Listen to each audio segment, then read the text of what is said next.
management is concerned, I think management starts first with triaging. So when the person comes to the hospital with a particular symptom, then triaging is extremely important to identify the severity of the illness and also to initiate appropriate infection prevention and control practices.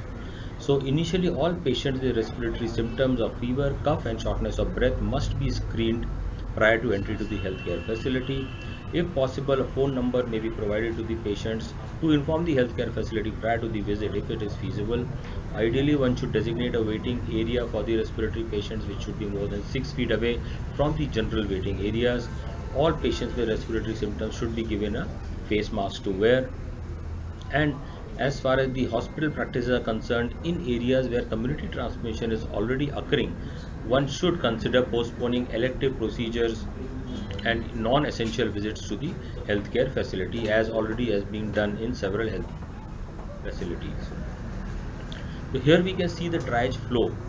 So a general algorithm, any patient coming with fever, cough or shortness of breath, we kind of analyze these, any of these of the following: a history of international travel in the last 2 weeks, a history of contact with any known confirmed COVID-19 patient, a healthcare worker, or anybody having unexplained severe acute respiratory illness requiring hospitalization.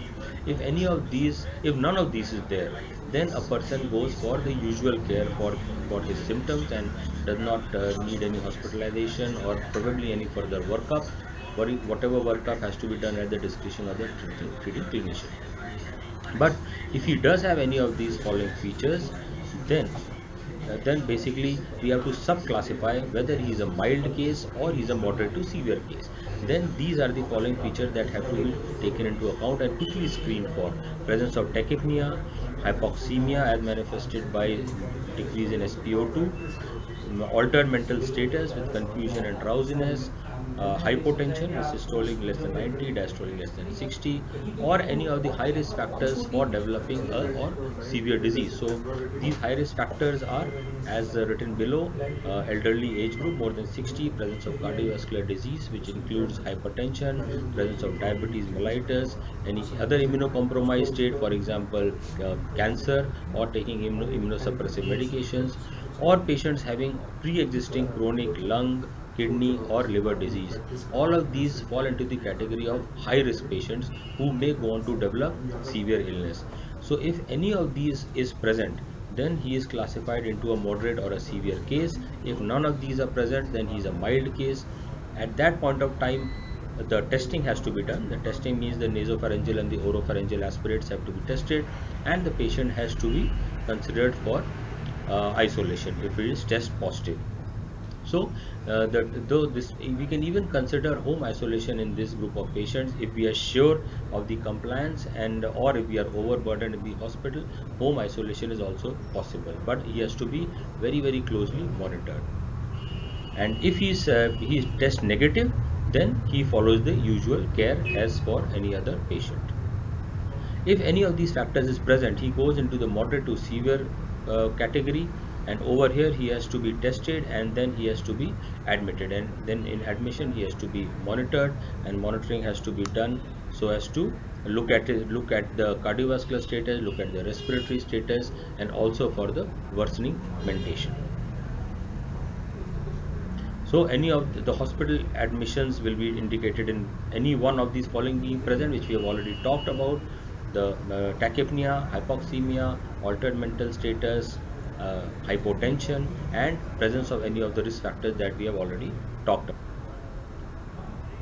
We should remember that there is a large list of differential diagnosis of these patients. Influenza is of course a very common cause of upper respiratory symptoms, and influenza virus is also transmitting in the community.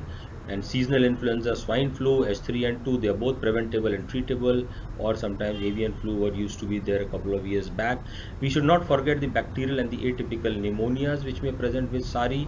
We should also not forget various tropical fevers which may present with ARDS, including dengue, leptospirosis, malaria, and some other diseases such as rickettsia. So all of these should fall under the differential diagnosis when we are treating with a or dealing with a patient with respiratory in this particular scenario. Then sample has to be collected, and again in very brief, one has to collect nasopharyngeal swabs and one has to collect the throat swabs or the oropharyngeal swabs. And these are not the normal cotton swabs or the wood shafts that normally has to be taken. Ideally, one has to use sterile Dacron and rayon swabs, and then there is a particular way of taking that. So we won't go into those details right now, but those swabs have to be collected and shifted in a particular transport medium for testing. This is the upper respiratory tract samples, but lower respiratory tract samples may also be collected in those who have got radiographic evidence or a clinical diagnosis of LRTI in certain situations, because they may have some impact on clinical interventions. This include expectorate sputum, expectorate sputum. Usually this is not encouraged because of a risk of transmission of the disease while coughing or expectorating out the sputum. So this is not really encouraged. Tracheal aspirates and bronchoalveolar lavage can be done in those patients who are on a ventilator, who are intubated. So if required, these procedures can be performed. But because they can generate aerosols, very strict and very careful airborne precautions have to be used during these. If intubated patients are there, we can collect tracheal aspirates, and using a sterile collection trap, we should not send the suction catheter tip to the laboratory in this kind of a situation. There are just some certain useful practice points that take into account. Prognostication of these patients is also important. All patients, all persons who have got bacterial and fungal co-infections, they have poor prognosis. Older age, obesity, and other comorbidities also have a poor prognosis. So one group tried to take out a predictive score for mortality, and this score more than 12 was a higher predictor of mortality. This included multilobar infiltration in the chest, lymphopenia, bacterial co-infection, a presence of a smoking history, presence of hypertension, and age more than 60 years. So giving various points to all of these, a total score of more than 12 was predictive of a more higher mortality in this particular. So coming to the management per se, management of a mild illness usually does not require any hospital interventions, but isolation would be definitely required to contain the virus transmission.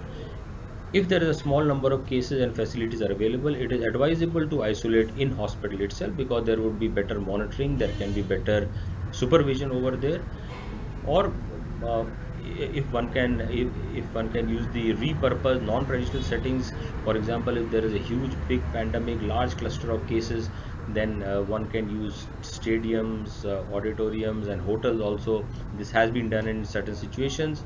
Or if not possible in hospital, then home isolation is also a good option, and one has to be just very carefully monitoring these patients to make sure that they are following the precautions, infection control precautions, which are required at that time to protect the family members and also the community.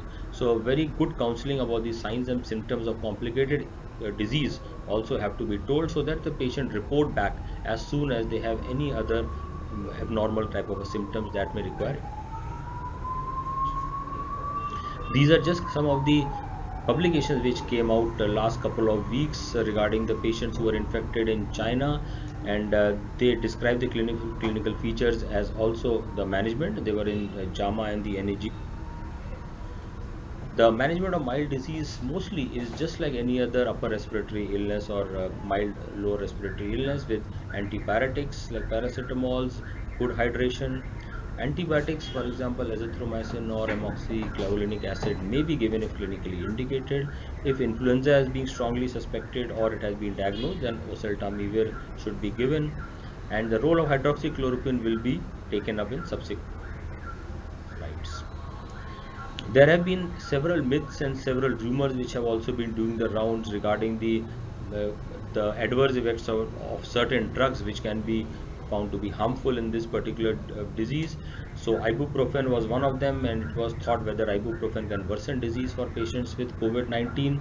At present, the WHO says that there is no current available evidence to and fro that, so it does not recommend against the use of ibuprofen, and that is some of the myths that are being dispelled as of now, citing lack of current evidence for this.